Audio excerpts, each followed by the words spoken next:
guys, it's Tahira, and today I'm doing my August wrap-up. Now, I know it's almost like the middle of September and it's been like 2 weeks since I uploaded a video, but school started like 4 weeks ago and I thought I could make time to make videos, but I couldn't, and then I was also in like a booktube slump, so I didn't feel like making videos, but here I am making a video. Also, it's Sunday and it's like 5 o'clock and I should be doing my homework because school is tomorrow, but again, here I am making a video. But overall, in the month of August, I read a total of 14 books, and which is fairly decent because honestly, that's more than like any amount of books that I could have read because school started and stuff like that. So I think I still did pretty good because of school starting, but let's just go ahead and get started. So the first couple, like 3 books that I read in the month of August were actually carry-ons from the last week of July, which was Booktubeathon. Booktubeathon is this week-long readathon where you just read as much as you can. There are Twitter spins, there are reading challenges, there are video challenges. It's a ton of fun. I didn't finish off some of the books I wanted to during that week, so I just finished those in the month of August. So the first book that I wanted to read in the Booktubeathon, but I didn't, so I finished in August, is Stars Above by Marissa Meyer. Stars Above is the novella bind-up of the Lunar Chronicles, which is Cinder, Scarlet, Cress, and Winter. And it is basically sci-fi futuristic retellings of like classic princesses like Cinderella, Little Red Riding Hood, Rapunzel, then there's Snow White, and it's just, I love it so much because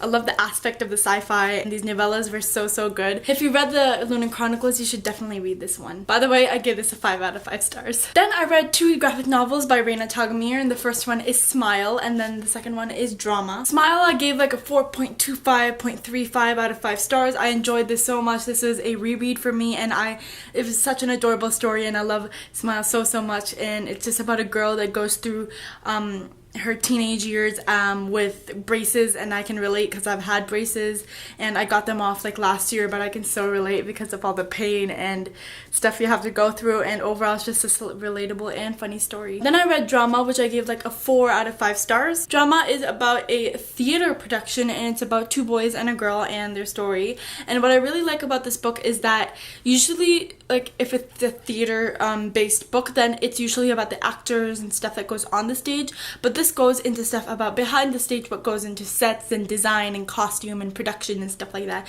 which is really interesting because I've never read anything like that. What I really love also about this book is that these 2 boys, they figure out that they're part of the LGBTQ spectrum and that they're gay, and I really like that about story because it's a middle grade and I've never seen something like that, and it goes to show that you're never really too early to have characters like these that might be in everyday life in books like this. So this is one thing I loved about this book. Then the next a lot of books I read were from the library because I don't know, I've been going to the library a lot more recently because it's just, I used to buy a lot more books, but because I had gift cards, but now that I don't have gift cards, I'm trying to cut back on buying books. So I go to the library a lot and get a lot of books from there. But the next 4 books I read were actually books 10, 11, 12, and 13 of the series of Unfortunate Events, which are The Slippery Slope, The Grim Grotto, Penultimate Peril, and The End. The Slippery Slope I gave a 3.5 out of 5 stars. The Grim Grotto I gave a 4-ish out of 5 stars. The Penultimate Peril I gave a 4.5 out of 5 stars. The End I gave a 5 out of 5 stars. Now, this is a long series. This is 13 books, and even though the books are really short, they're like,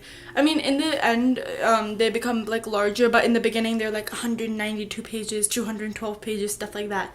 But now the last book was 368 pages, which is a fairly decent book. But the text is big and the pages are small, so it's still like really short. But I'm kind of on the edge about the ending because I wasn't totally satisfied with how it ended. It was just not, I liked the ending, but it just wasn't what I was expecting, and I wanted more from the book, which I didn't get. But overall, like the series, I think it ended in a good way, and I think I'm like happy.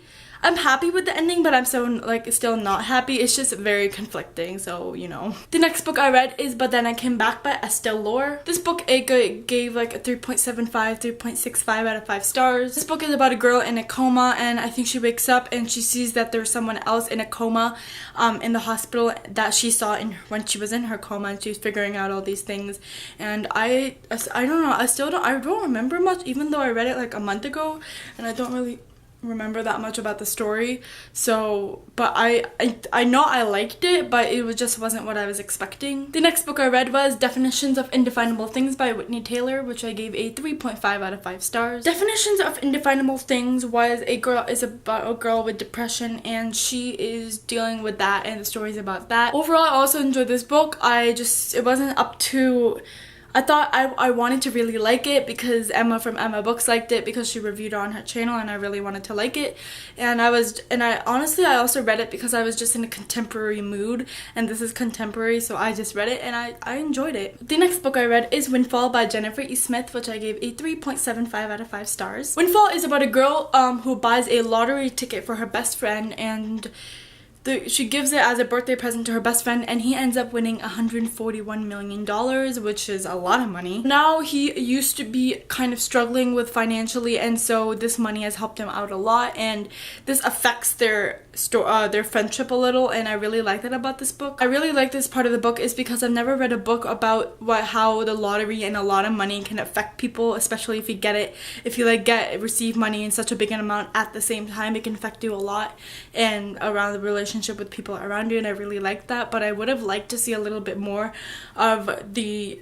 about how it affects the friendship between these two people a little bit more, but overall I highly enjoyed this book. Then I read Harry Potter and the Cursed Child by Jack Thorne and John Tiffany, I think. I'm not gonna acknowledge that J.K. Rowling is also on the cover of the book and her name is on the cover, but it's not her book. I know it because the writing is terrible and the story just had so many holes. I give this book overall like 2.75 out of 5 stars.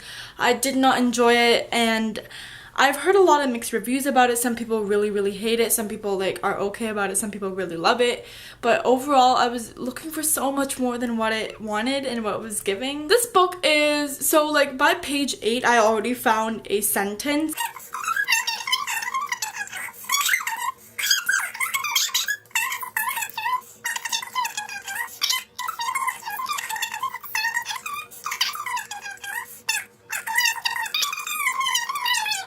I'm sorry, I know that one sentence just wasted like a whole minute. I had problems with this book. I wanted to like it. I knew I wouldn't like it as much as other people, but I know I wanted to like it still because it's the 8th Harry Potter book, or not. Actually, it's not the 8th Harry Potter book.